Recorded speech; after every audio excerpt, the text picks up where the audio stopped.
Hi everyone, my name's Roxane Francis and I'm a researcher at the University of New South Wales. A large part of my work revolves around the use of drones to answer ecological problems. One of these problems is the way that we use and modify river flows, and as a result, freshwater biodiversity is in serious decline. Monitoring these declines can be an expensive and difficult proposition, and this is why we often use waterbirds as indicators of overall ecosystem health, because their breeding is directly tied to river flows, and as a top predator, they can indicate prey availability further down the food chain. Around the world, there are very few rivers without such modified flows, but Botswana is home to some of these few.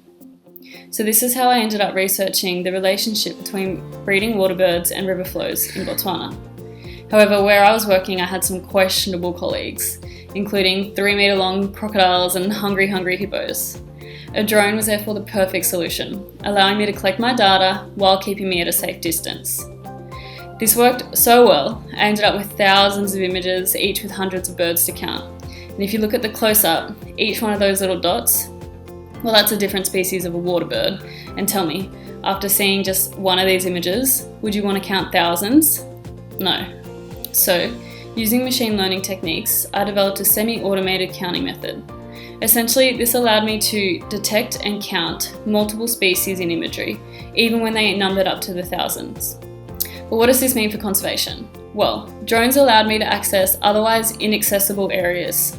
They also allowed me to collect more data across more colonies, and as a result, I could show the relationship between waterbird breeding and river flows, and the effectiveness of waterbirds as indicator species. This is just one example of the types of ecological questions that drones can help us answer, but I'm also working on others, including counting flamingos in aerial imagery that number up into the hundreds of thousands, and even tracking vegetation change because of drought. Much of this work would have previously been expensive and tedious, but now drones, alongside some programming skills, can do it for us. Drones will be increasingly used in citizen science projects, allowing hobbyist drone pilots to collect large amounts of imagery and contribute to some pretty grand ecological projects.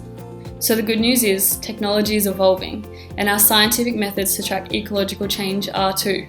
This is allowing us to address problems we couldn't before, and leading to a brighter future for the Earth's amazing biodiversity.